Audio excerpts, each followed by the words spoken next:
This was a massive family brawl. 3 brothers were fighting in the backyard of this home. When he got out of the car, he put both of his hands up, and that is when a liter of vodka rolled off of his lap and shattered onto the ground below. Under this new law, package thefts will be viewed more as a burglary. So if you pick something up from someone's porch, it'll be treated as if you stole it from inside their home. This family had recently moved onto this block, so there is a possibility here that this may have been a case of mistaken identity. Again, they're still looking at the motive. You can see the plane sitting upside down behind us and the crevice the pilot tried to climb out of. Gone are the days where you can just jiggle these card readers to check to see if there is a skimmer inside. Now they are all located inside these gas pumps. What you want to check for are these blue inspection stickers. This is the intersection where the accident actually happened, and we're going to give you a look at just how bad the impact was. The Amtrak train hit that pickup truck and ended up severing it into 3 pieces. Firefighters have been working since early this morning, dropping round after round of water on the hillside below. Those tips led the city to this important discovery. This piece of galvanized pipe found in several Fresno homes was made in Asia and was a subject of several class action lawsuits. A lot of people are comparing what happened at Central Unified to what happened at Selma Unified. Obviously, there's this question of, do you have an issue of getting along with boards? Because the same thing happened to you. You were terminated by both boards. Why were you still at the house? There was a restraining order your girlfriend filed against you. It was peaceful contact. For decades, the elusive Golden State Killer haunted the McGowan family. So much it was documented in this New York Times bestseller about the serial killer. A day after Brett McGowan read the chapter on his late father, detectives came knocking at his door. They finally made an arrest. He wanted to know if I was excited. I told him I was overjoyed.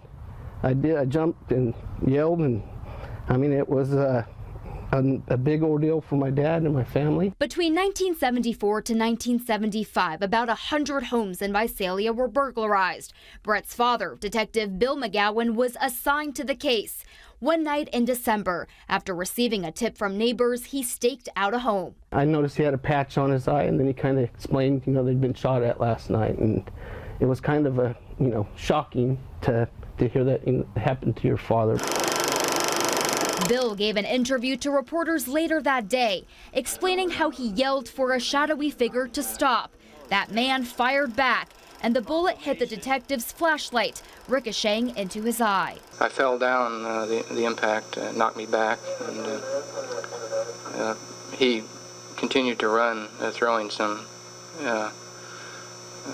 items apparently taken in burglary. After that episode, the burglaries in Visalia stopped, but Bill never stopped looking. It was something that haunted him, and he wanted to solve it. So, and I'm sure that most of the detectives around here would say the same thing. Brett believes his father was one of the first to suspect the Visalia ransacker was the same man as the East Area rapist, a connection authorities in Sacramento confirmed Wednesday. It brings a lot of closure to my family, and I'm sure it brings a lot more closure to the victims and the families that were affected by this guy. Brett knows his father is finally at peace. A lot of people are probably wondering, how many drinks does it take to hit a blood alcohol content of 0.05? We have here a store-bought breathalyzer, and we're going to go inside and test a few people in downtown Fresno. We're here with Brandon Dudley, who's had one of these 13-ounce glasses of craft beer. Brandon, do you think you'll be legally capable of driving under this new bill? Yeah, I believe so.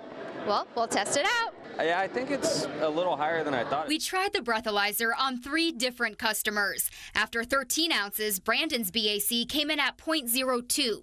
After 36 ounces, Ryan's BAC was 0.07.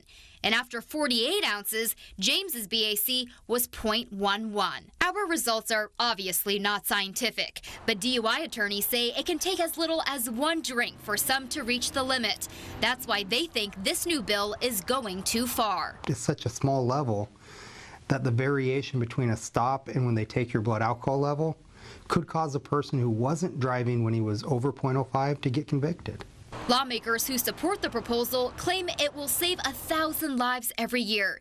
They believe the .08 limit is too high, leaving drivers impaired, resulting in more deadly accidents. When you think of the families and the pain that's caused by those deaths, it's incredible, and they're all preventable. All preventable.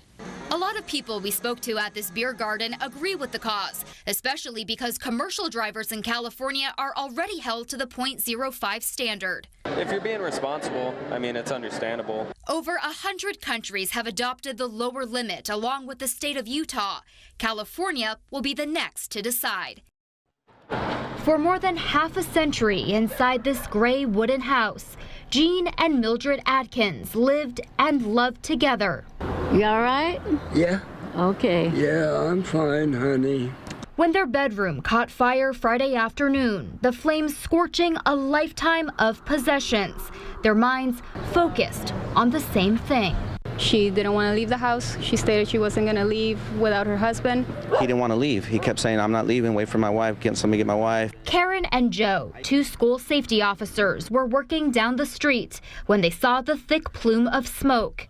I heard screaming from the backside of the house, so I went ahead and ran. Inside, Mildred and her disabled husband were struggling to get out, and neither were willing to budge without the other. Did you say you wasn't going to leave without me? Yes, I did. Well, I was already out. They were taking me out. Well, I didn't know what you was.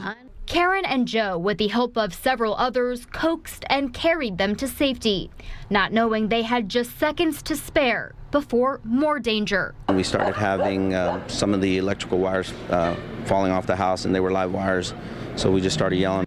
Hours later, in the safety of a neighbor's yard, they reunited. Damned house could have fell in on me. I wasn't going to go out if I thought you was in there. And at a time and in a world where it's easy to focus on the negative.